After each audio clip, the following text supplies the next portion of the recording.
And our sacrifice poet is going to be Shaun Sullivan. Make some noise. Put our fists up in the air. 3, 2, 1. Yeah, so I can't compete for money tonight, but if you guys just want to give me money, I'm cool with that too. We'll do that. Alright, so a new piece called The Love Poem. It's about people I hate, yeah. Alright, there we go. I am an instrument of joy, withholding a melody that runs throughout me. I'm just waiting on someone who knows how to play the strings. When I broke up with my last girlfriend, she said I'll never find another one like her. Well, good.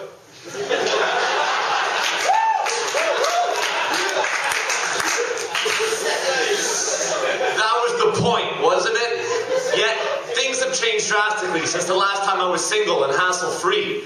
Everyone is so cold and defensive, despite good intentions, that it's nearly impossible to try and fully understand someone.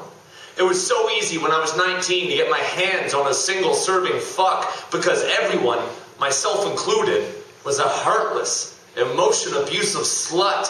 Yet, you were able to approach someone and start a conversation without having to worry what they would soon tell the world through social networks. Our social network back then was my friend, who had a single friend, who was best friends with another single friend, who were both die-hard fans of self-loathing the morning after.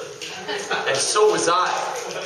Today, I can't even look at someone without getting a dirty glare in return. I wish I could just walk on up and recite my best love poem to every beautiful girl that walked by. But I can't. Or I won't. I'm not sure what the difference between the two is yet. And besides, I don't write love poems. A friend request before I've even spoken to her in person.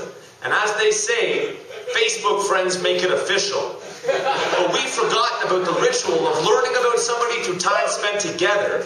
I want to hear how she emphasizes her words and thoughts, get lost in her accent that she tries to hide because she thinks it's embarrassing, when really, it's my favorite trait. But this doesn't happen. Facebook creep, so she can know all about me before I've had the chance to speak.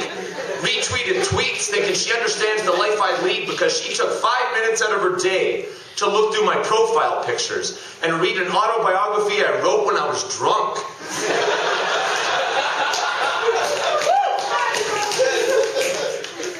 We all pray to the same non-existent God, which puts us somewhat on the same level.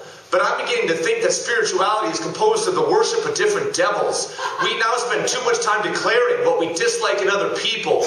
We are the root of all evil because we deject before we accept and then regret, wishing we could forget, but we can't. Can we? I'm sick of reading depressing statuses about love's lost when we paid a price which resulted in a cost. So now we turn and we toss to the point where we become just another caffeine-addicted fiend struggling to remain awake or alive. Depends on your perception. I am an instrument of joy, withholding a melody that runs throughout me. I'm just waiting on someone who knows how to play the strings. Rather than dream of the one, I spend reality filtering through each one I see. And we've learned from past mistakes to not rush into anything that doesn't seem promising. But if we can just grasp the idea that what we are looking for is not what we had, so past mistakes only affected what is past, and tomorrow is another day for which we can build our future. So learn to appreciate new beginnings, for they are few and far between. We want to feel the butterflies that result from new flings, knowing it has an opportunity to sprout into better things. So I wrote this poem with intentions to read it one day to the right lady. I'll be walking down the street and she'll be 2 steps ahead of me, so I'll increase the pace of my feet so that we're in stride steadily. And without warning, I'll break into poetic lines with hopes to make her mine. But until then, I can't. Or I won't. Not sure what the difference between the two is yet. And besides, I don't write love poems. Thanks, guys. Donations here, okay? Keep going for Shaun Sullivan, everybody.